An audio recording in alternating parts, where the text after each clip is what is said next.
Ladies and gentlemen, please welcome the Roseville Wrecking Ball. The Roseville Wrecking Ball.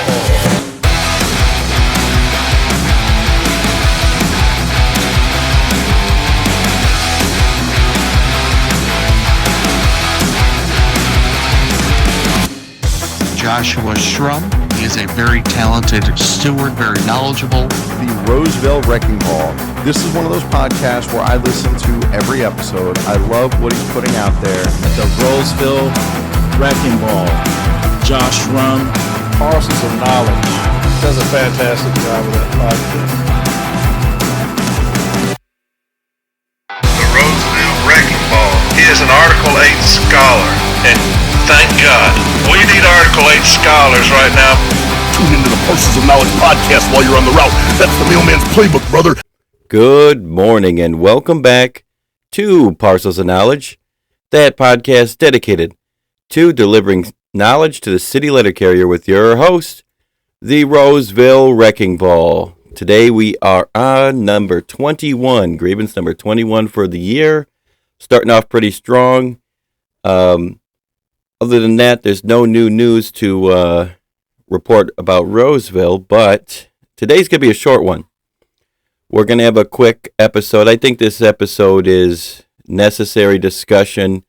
Sometimes carriers won't feel like doing this, but I think it's important that we do because right now we're right around the corner where our volume again is cutting. We might hit the season for taxes. And with that being said, we're going to get a lot of certified mail. Okay, this episode's going to be about making sure that we have 8 hours in a day or more, because our routes, if we do everything we're supposed to be doing, our routes are 8 hours or more. Now, certified mail, make sure we're taking care of them correctly. I know a lot of times you find them in the DPS. If you look on your scanner, you can click on scan barcode, and it'll tell you at the top how many they expect you to have. Sometimes it'll be more than that. But if it says like 12, then write down on your 3996 excessive certified mail, because you got to have time to do that. Additionally, you have the right to fill out the address section of the pink slip and put it in your case. That way it's a reminder that you have that certified mail in your DPS. But the main topic that I want to talk about today will be about something else. And it might sound like I'm reading out of this because I wrote this as the Roseville Activist October 2024 edition. We used to have a publication here called the Roseville Activist because I wanted to speak my mind, but I didn't want it censored. And it was just, basically kind of like these episodes, but something I could give the people at Roseville that educated them, but also, something that they can use for in the future for making sure that the routes are correct. Now, this one's called, and the rights are followed. This one's called "You Gotta Knock on the Door," and it's about our packages and the regulations for parcel delivery, all right? So, I'm just going to read it as it is. Hopefully it doesn't have anything in there that wouldn't make sense, but as our package volume has grown over the years, our carriers have felt more and more pressure to drop an important service to our customers and instead drop packages at doorsteps in places that are unsecure. In most cases, this is encouraged by management, or even instructed by management, all in the name of making the numbers. Not only does this do a disservice to the customers whose packages go missing, but also this places dereliction of duty at the carrier's risk and will factor negatively into calculating your route's times, possibly causing management to add onto you on the next route evaluation. Regulations for parcel delivery can be found in Section 32 of the M41, which reads in relevant part, "If a parcel does not fit completely within the mail receptacle or parcel locker, when available, determine if someone is available at the address by ringing the doorbell or knocking on the door. If no one is available to receive the parcel, follow procedures in 322.311 and 322.3 3849.12. These instructions make it clear that if a parcel is too large to fit in the mailbox, delivery must be attempted at the customer's door. Only when no one is available to receive the parcel are carriers authorized to leave the parcel in a protected location or leave notice. Section 322.311 states, parcels must not be left in an unprotected location such as a porch unless the mailer participates in the carrier release program by endorsing the package, carrier leave if no response, or the addressee has given written directions for an alternate delivery location. Just keep that in mind. Carrier leave if no response, you can leave it. Or if the addressee has given written directions. So you might have a customer. A lot of times customers don't like when you do this method, because the next thing contains, it's section 322.12, contains instructions for completing PS Form 3849 delivery notice, reminder, or receipt. So this is the pink slip that we famously know about. And so a lot of customers, they don't want their package brought back to the postal service and have to be redelivered or pick it up themselves. So a lot of times they might get mad at this. Unfortunately, it's for their best interest because we don't want their package being stolen. This is a customer service thing. This is not about making your route longer alone. The good thing about a lot of management's customer service things is it does make your route longer. So that is a good thing. But, it's a good thing for route protection. But regardless, we should be doing this no matter what, because it's in the customer's best interest anyway, even if they don't want you to do it.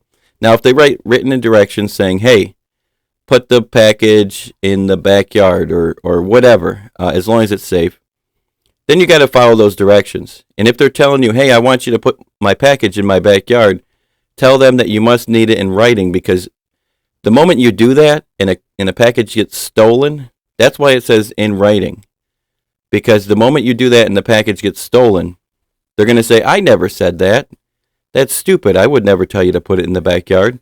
So you need written instructions from the addressee, and just explain that to them. It's for accountability reasons. There are only two circumstances that allows us to scan and drop.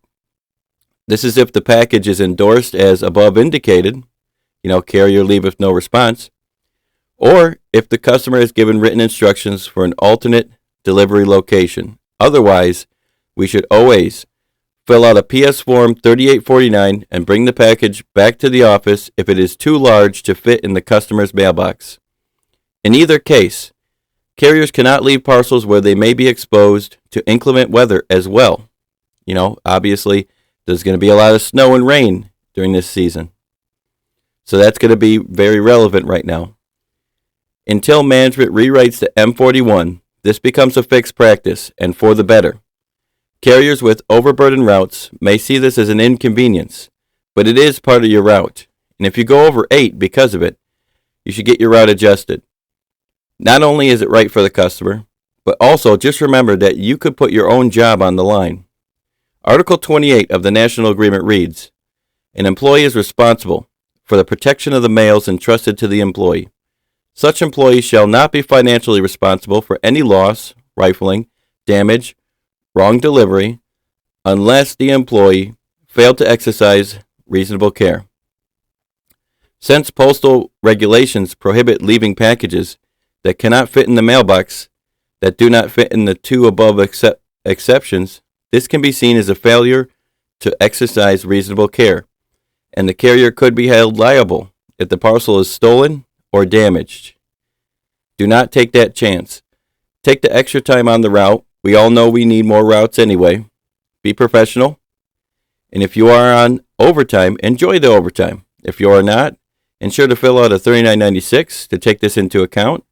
And let's make this craft one of service again. So that's right. It hurts you not to do the extra things that management prefers you to skip over. A lot of carriers don't want to hear this, but every aspect of our job that deals with customer service that makes our job longer. A lot of carriers want to get home on time. it is in our best interest, because things like this can always be used against us. Like I said before, management will bastardize any provision, and this provision says specifically, I think it's very black and white, that any employee is responsible for the protection of the mails entrusted to it, unless the employee failed to exercise reasonable care.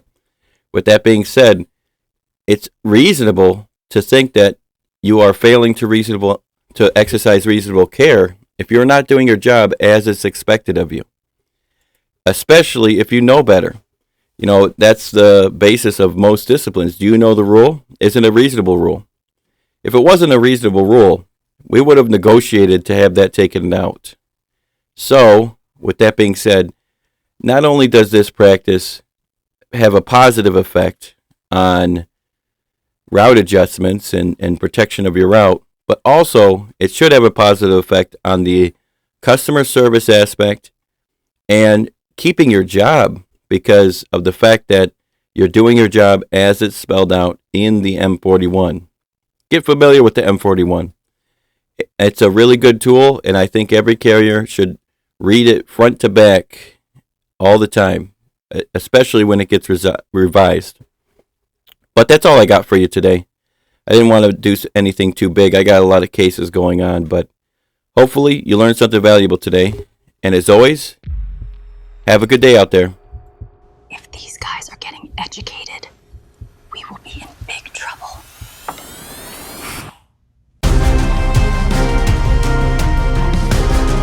Management's been weighing you down like a bag of wet catalogs, but you don't gotta take it. You strap on the elbow of education, dig it? Ladies and gentlemen, please welcome the Roseville Wrecking Ball. The Roseville Wrecking Ball. The Roseville Wrecking Ball is an Article 8 scholar, and thank God, we need Article 8 scholars right now.